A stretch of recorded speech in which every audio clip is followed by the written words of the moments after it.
ومن أبغضهم فببغضي أبغضهم أو كما قال رسول الله. سبحان اللہ. حضور فرماتے ہیں اللہ فی اصحابی، اللہ سے ڈرو میرے اصحاب کے بارے. لا تتخذوهم غرضا من بعدی، میرے بعد انہیں تم تان کا، تشریح کا نشانہ مت بنانا، اعتراضات کا نشانہ مت بنانا. میرے بعد تم انہیں برا نہ کہنا، برا بھلا نہیں، برا. واہ واہ واہ. سمجھنے کی کوشش کریں ذرا کہ یہ ہمارے دوست بیان کرتے برا بھلا نہیں کہنا چاہیے. اصحاب رسول کی برا بھلا نہیں کہتے، برا اور ہے بھلا اور ہے. بھلا تو کہنا ہے، برا نہیں کہنا. جی بھلا تو کہنا ہے. یہ برا بھلا جو لفظ ہے نا، اس کی اوڑ میں تو وہ چھپ جاتی ہے. وہ کہتے ہیں برا بھلا نہ کہے، برا نہ کہے اور بھلا بھی نہ کہے. تو پھر کیا کہیں بھائی؟ ایک بندے کو آپ برا بھی نہیں کہتے، بھلا بھی نہیں کہتے، تو پھر آپ اسے کیا کہتے ہیں؟ یہ تو منافقت ہے. نہ آپ اسے برا کہتی ہیں نہ بھلا کہتی ہیں. یہ تو منافقت ہے. نہ آپ برا کہتے ہیں نہ بھلا کہتی ہیں. بھائی نہ برا کہے نہ بھلا کہے. برا کہنے والوں کا برا ہو، بھلا کہنے والوں کا بھلا.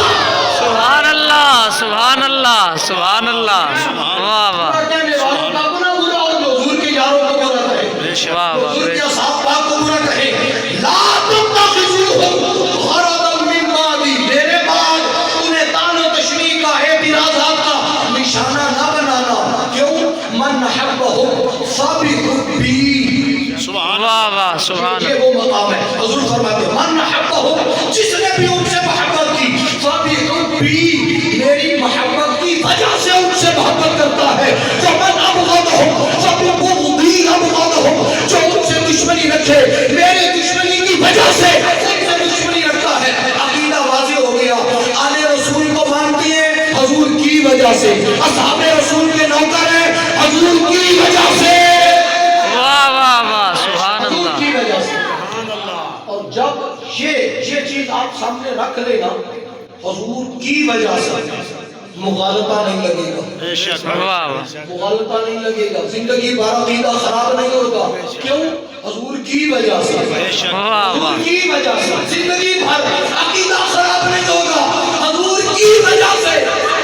حضرت بلال کو مانتے حضور کی وجہ سے، حضرت سلمان کو مانتے حضور کی وجہ سے، حضرت باشی کو مانتے ہیں حضور کی وجہ سے.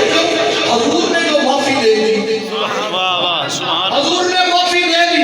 حضرت امیر معاویہ کو مانتے حضور کی وجہ سے، مولا علی کو مانتے حضور کی وجہ سے، عثمان غنی، فاروق اعظم، سیدنا صدیق اکبر، جس کو بھی مانتے ہیں نا، اپنی طبیعت کی وجہ سے نہیں، اپنی خوشی کی وجہ سے نہیں، اپنے مزاج کی وجہ سے نہیں، اپنی مرضی کی وجہ سے نہیں، کہ اس پر میری طبیعت جچتی ہے، جمتی ہے، یہ مجھے اچھا لگتا ہے لہذا میں اسے مانتا ہوں.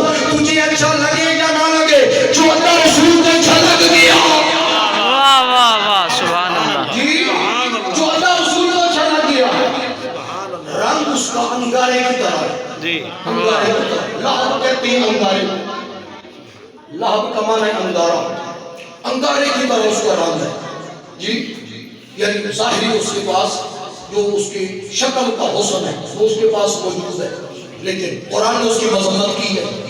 پوری صورت موجود ہے. فرمایا تبت یدا ابی لہب تب ابو لہب تیرے دونوں ہاتھ ٹوٹ جائے، رنڈا ہو جائے، ٹنڈا ہو جائے، تباہ و برباد ہو جائے، تیری بیوی پھندا لے کے مر جائے. کیوں؟ کہ میرے محبوب کو گستاخ ہے، بے ادب ہے. رنگ کا کالا ہو، صفت کا غلام ہو، ذات کا حبشی ہو، سادے کپڑے پہننے والا ہو، پاؤں کے تلوے پھٹے ہوئے ہو، کئی دن تک کھانا نہ ملتا ہو، لیکن مقام کیا ہے؟ حضور جب معراج پر تشریف لے گئے، میرے آقا کریم علیہ السلام نے واپس آ کے فرمایا بلال کی طرح حاضر کرو.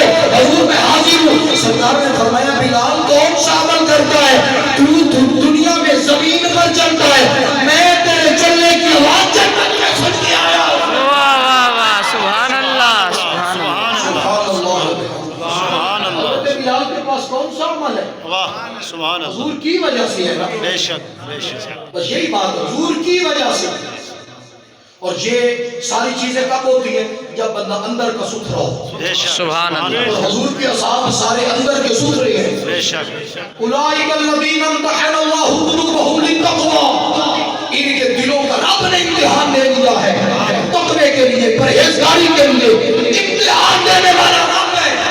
رب جب امتحان لے کے لہم مغفرت و بخشش ہے، اجر ہے ان کے لیے. رب نے بیان کر دیا کوئی اور کون ہو سکتا ہے جو حضور کے اصحاب، حضور کی اہل بیت اطہار ان کے خلاف بکواس کرے؟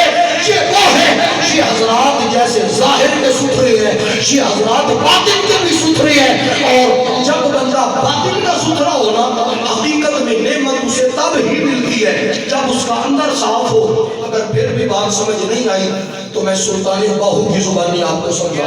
سبحان اللہ.